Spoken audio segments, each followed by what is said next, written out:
Aujourd'hui, je vais inaugurer une nouvelle chronique, une nouvelle séquence. C'est la séquence Le confiné du jour.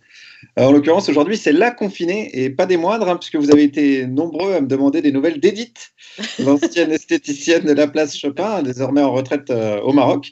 Edith, qui, je le rappelle, est à l'analyse, parce que Agnès Buzyn est au SOM, hein, donc c'est une des meilleures, la plus pointue, je pense, qu'on ait sous la main.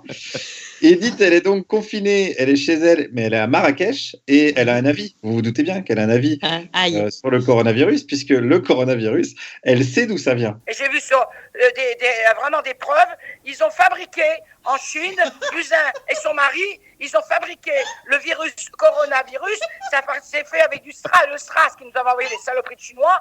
Hein, et c'est un scandale. Ils sont en train de passer partout sur les réseaux. On a 300 pages et des preuves. Hein. Ils ont fabriqué, c'est-à-dire ils ont fabriqué avec le SRAS le coronavirus. Il n'existait pas. C'est pas un nouveau virus. C'est faux. On ment aux Français. Pourquoi ils l'auraient fabriqué, le virus? Ben pour tuer des gens. Voilà, pour tuer des gens. Voilà, ils ont fabriqué pour tuer des gens. Alors ça se tient, donc je vous résume.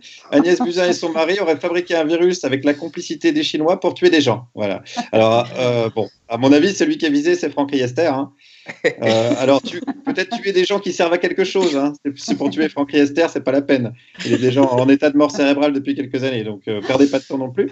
Mais bon, alors en tout cas, ça c'est une info qu'Edith elle a lue sur les réseaux sociaux et elle a des sources, hein, comme on dit. Alors, est-ce que sa source quand même, elle dit pas des conneries? Il dit pas des conneries, il fait voir le contrat. Et Buzyn, son enfoiré de mari, Buzyn. Bon, moi, je suis au courant de tout, hein. J'ai des grosses télés, j'ai 2 télés. Alors, Ça veut dire que Buzyn aurait passé un contrat avec des Chinois pour créer un virus? C'est ce qu'ils expliquent. Ils envoient 300 pages, ils les envoient, il y en a qui les ont scannés. Oui, et c'est quand même des preuves, ils parlent pas dans le vide, voyons.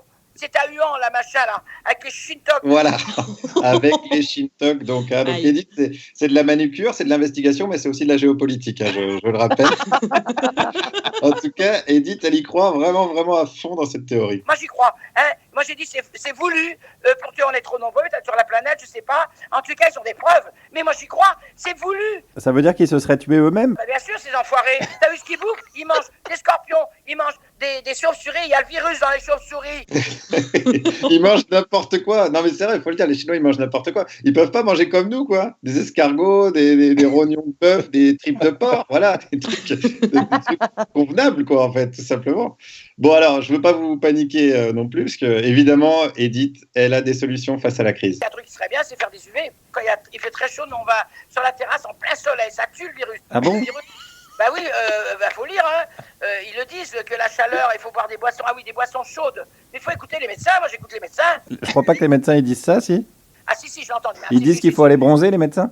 Mais ils disent pas tout parce que on nous ment, Guillaume, on nous ment. Oui. On nous ment.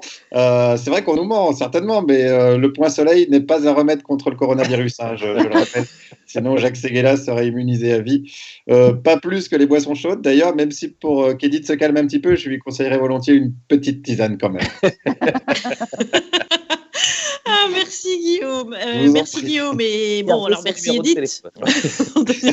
Merci Edith. Mais alors, je crois que vous avez quelque chose à nous annoncer, Guillaume. Oui, j'en profite. Hein, je lance aujourd'hui, donc très officiellement, le grand jeu, les confinés du jour. Alors, comment participer? Vous m'envoyez un mail sur l'adresse que j'ai créée qui s'appelle parjupidemie@gmail.com.